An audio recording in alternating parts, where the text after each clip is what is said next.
디도서 3장 1절에서 15절 말씀입니다. 너는 그들로 하여금 통치자들과 권세 잡은 자들에게 복종하며 순종하며 모든 선한 일 행하기를 준비하게 하며 아무도 비방하지 말며 다투지 말며 관용하며 범사의 온유함을 모든 사람에게 나타낼 것을 기억하게 하라. 우리도 전에는 어리석은 자요, 순종하지 아니한 자요, 속은 자요, 여러 가지 정욕과 행락에 종노릇한 자요, 악독과 투기를 일삼은 자요, 가증스러운 자요, 피차 미워한 자였으나 우리 구주 하나님의 자비와 사람 사랑하심이 나타날 때에 우리를 구원하시되 우리가 행한 바 의로운 행위로 말미암지 아니하고 오직 그의 긍휼하심을 따라 중생의 씻음과 성령의 새롭게 하심으로 하셨나니 우리 구주 예수 그리스도로 말미암아 우리에게 그 성령을 풍성히 부어주사 우리로 그의 은혜를 힘입어 의롭다 하심을 얻어 영생의 소망을 따라 상속자가 되게 하려 하심이라. 이 말이 미쁘도다. 원하건대 너는 이 여러 것에 대하여 굳세게 말하라. 이는 하나님을 믿는 자들로 하여금 조심하여 선한 일을 힘쓰게 하려 함이라. 이것은 아름다우며 사람들에게 유익하니라. 그러나 어리석은 변론과 족보 이야기와 분쟁과 율법에 대한 다툼은 피하라. 이것은 무익한 것이요 헛된 것이니라. 이단에 속한 사람은 한두 번 훈계한 후에 멀리하라. 이러한 사람은 내가 아는 바와 같이 부패하여 스스로 정죄한 자로서 죄를 짓느니라. 내가 아데마나 두기고를 내게 보내리니 그때 내가 급히 니고볼리로 내게 오라. 내가 거기서 겨울을 지내기로 작정하였노라. 율법교사 세나와 및 아볼로를 급히 먼저 보내어 그들로 부족함이 없게 하고 또 우리 사람들도 열매 없는 자가 되지 않게 하기 위하여 필요한 것을 준비하는 좋은 일에 힘쓰기를 배우게 하라. 나와 함께 있는 자가 다 내게 무난하니 믿음 안에서 우리를 사랑하는 자들에게 너도 무난하라. 은혜가 너희 무리에게 있을지어다.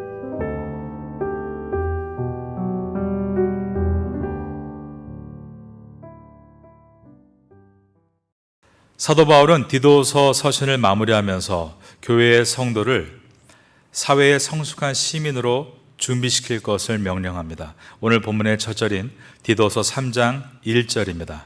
너는 그들로 하여금 통치자들과 권세 잡은 자들에게 복종하며 순종하며 모든 선한 일 행하기를 준비하게 하며 선한 일을 하는 것이 이 땅에서 성도가 해야 될 일이라고 말씀했습니다. 그 선한 일이란 부분적인 것이 아니라 모든 선한 일이라고 했습니다.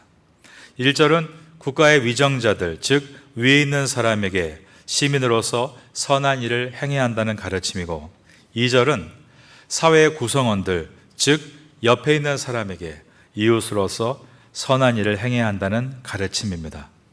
아무도 비방하지 말며 다투지 말며 관용하며 범사의 온유함을 모든 사람에게 나타낼 것을 기억하게 하라. 여러분 옆에 있는 업체들은 경쟁사일 수 있습니다. 여러분 옆에 있는 학교 엄마는 그 아이와 우리 아이가 학업 성적을 두고 경쟁하고 있기 때문에 어려운 관계일 수 있습니다. 그 모든 관계에서 선을 행해야 한다라고 말씀하고 있는 것입니다. 성도들도 과거에는 사실 세상의 모습과 다를 바가 없었습니다. 위의 권세에 대해서 늘 불평하고 불순종하려고 했고 옆에 있는 사람에 대해서 늘 시기하고 경쟁하려 했습니다. 3절의 내용입니다. 우리도 전에는 어리석은 자요, 순종하지 아니한 자요, 속은 자요, 여러 가지 정욕과 행락에 종노릇한 자요, 악독과 투기를 일삼은 자요, 가증스러운 자요, 피차 미워한 자였으나 그러나 우리는 예수님의 복음을 듣고 주님을 나의 구주로 받아들임으로 사망과 죄로부터 건짐을 받은 은혜를 입은 사람이 됐습니다. 4절과 5절입니다. 우리 구주 하나님의 자비와 사람 사랑하심이 나타날 때에 우리를 구원하시되 우리가 행한 바 의로운 행위로 말미암지 아니하고 오직 그의 긍휼하심을 따라 중생의 씻음과 성령의 새롭게 하심으로 하셨나니. 중생의 씻음은 거듭남을 표현한 것입니다. 씻는다는 것은 대야에 놓고 깨끗하게 씻어낸다는 뜻입니다. 이것은 죄악으로 물든 인생을 깨끗이 빨아 씻어낸다는 뜻인데, 이 방법은 찬송가의 가사와 같이 나의 죄를 씻기는 예수의 피밖에 없네, 예수님의 보혈로만 씻어낼 수 있습니다. 요한계시록에 보면 사도 요한이 하늘의 예배를 보게 됩니다. 그런데 요한의 눈에 각 나라와 족속과 백성과 방언에서 아무라도 셀 수 없는 큰 무리가 흰옷을 입고 어린 양 되신 예수님께 찬송하는 모습이 보였습니다. 그때 하나님 보좌 앞에 있던 24장로 중에 하나가 요한에게 물었습니다. 이 흰옷 입은 자들이 누구며 또 어디에서 왔느냐? 요한은 알 수가 없었습니다. 그러자 장로는 대답하기를, 이는 큰 환란에서 나오는 자들인데 어린 양의 피에 그 옷을 씻어 희게 하였다라고 얘기했습니다. 우리의 죄를 씻는 방법은 오직 예수님의 십자가의 피밖에 없다는 것입니다. 그러므로 중생의 씻음과 이것은 우리가 예수님의 복음을 듣고 벅찬 감격으로 나의 모든 죄를 회개하고 구주를 영접했을 때 일어난 사건을 말합니다. 나 스스로는 결코 죄인에서 의인으로 돌이킬 수 없지만 나를 대신해 죽으신 예수님의 십자가의 피를 의지해서 하나님 앞으로 나아감으로 나를 의롭다 여겨주시는 사건, 바로 justification, 칭의의 사건을 말하는 것입니다. 이것은 구원의 시작으로서 이어서 우리는 sanctification, 성화의 과정을 지나게 되는데, 그것이 오늘 본문의 성령으로 새롭게 하심으로 라는 말입니다. 나를 의롭다, 칭의의 사건과 성령의 새롭게 하심으로 변화시키시는 성화의 사건은 분명히 시간차가 있습니다. 여러분 중에 예수님을 나의 구주로 영접하고 성도가 되어 교회에 출석하며 예배 드리신 지가 얼마나 되셨습니까? 어떤 분은 5년, 어떤 분은 10년, 어떤 분은 20년 이상 되신 분도 있으실 겁니다. 바로 그때가 우리의 칭의의 사건이었습니다. 그 이후로 하나님의 사람으로서 신앙과 인격이 점점 성숙해지는 시간을 갖고 있는데, 바로 이 기간을 성화의 시간이라고 부르는 것입니다. 이 성화는 성령의 새롭게 하심으로 이루어지는 것입니다. 6절과 7절입니다. 우리 구주 예수 그리스도로 말미암아 우리에게 그 성령을 풍성히 부어주사. 자, 7절 말씀 다 같이 읽겠습니다. 우리로 그의 은혜를 힘입어 의롭다 하심을 얻어 영생의 소망을 따라 상속자가 되게 하려 하심이라. 여러분에게 날마다 성령의 새롭게 하신 역사가 일어나게 되기를 바라겠습니다. 여러분, 칭의와 성화의 설명이 아름답지 않습니까? 우리에게 은혜와 소망을 준다는 것입니다. 그래서 8절은 이 말이 미쁘도다. 원하건대 너는 이 여러 것에 대하여 굳세게 말하라. 이는 하나님을 믿는 자들로 하여금 조심하여 선한 일을 힘쓰게 하려 함이라. 이것은 아름다우며 사람들에게 유익하니라 라고 했습니다. 우리 파테야 선교교회는 성도 간에 오가는 대화 가운데 이처럼 주님의 구원의 은혜를 이야기하는 아름다운 말들이 오갈 수 있게 되기를 예수님의 이름으로 축원합니다. 요즘 날씨가 너무 더운데요, 매일 덥다고 말하니까 참 저도 제 말하면서 힘이 빠지더라고요. 그래서 날씨가 덥다라는 말이 입에서 나오려고 할 때 좀 말을 바꿔보려고 생각을 많이 했습니다. 그래서 오늘도 날씨가 덥다라고 입에서 나왔는데 그때 이렇게 바꿔봤습니다. 날씨가 열정적이다. 그러니까 기분이 좋아지더라고요. 마음의 열정이 일어난 것 같아서 좋았습니다.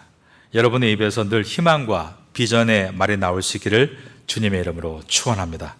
교회 다니면서 쓸모없는 무익한 말을 하지 말아야 합니다.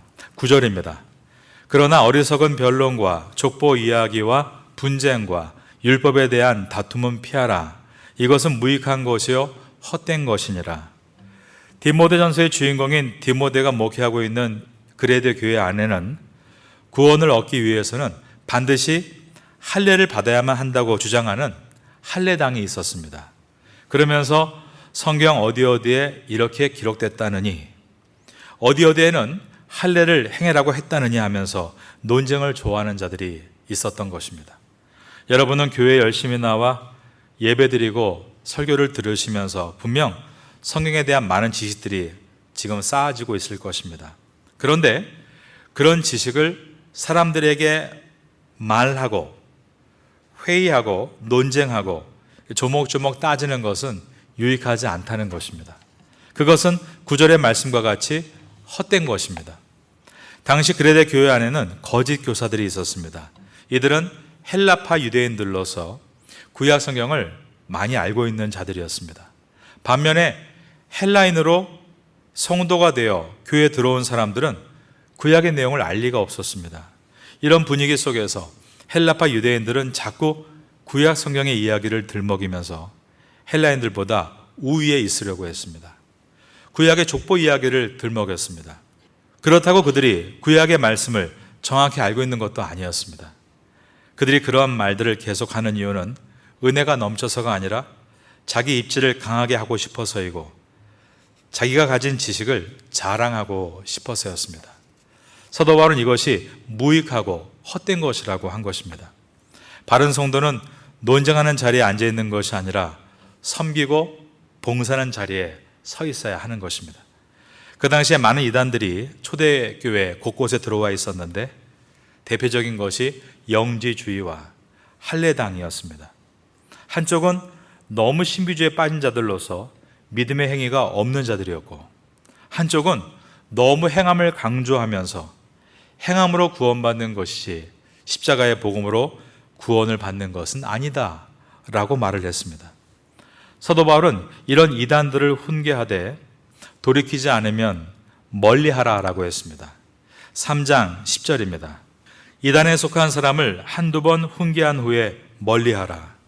이것은 초대교회 당시에 이단에 속한 자에 대한 교회 치리 방법이 분명했다는 것을 보여줍니다. 첫 번째로 한 번, 두 번 훈계하는 것입니다. 그들이 교회의 바른 가르침을 따라올 수 있도록 십자가의 은혜로 구원을 얻고 은혜로 구원을 얻은 성도는 반드시 과거에 제약된 삶이 아니라 변화된 삶으로 행함 있는 믿음으로 가야 한다. 이것을 가르치고 받아들이도록 권면하고 책망하라는 것입니다. 둘째, 만일 그 훈계를 받아들이지 않는 자는 교회에서 내보냈다는 것입니다. 멀리하라는 말은 교회의 모든 소그룹에서 내보냈다라는 뜻입니다. 그 이유는 그들의 이단적 가르침이 누룩과 같이 돼서 믿음이 약한 사람들을 병들게 만들기 때문이었습니다. 사도 바울은 2000년 전에 이 말씀을 기록했습니다. 여기서 이단에 속한 자들의 상태를 분명하게 기록합니다. 11절입니다. 이러한 사람은 내가 아는 바와 같이 부패하여 스스로 정죄한 자로서 죄를 짓느니라. 여기서 부패했다, 완료 시제입니다.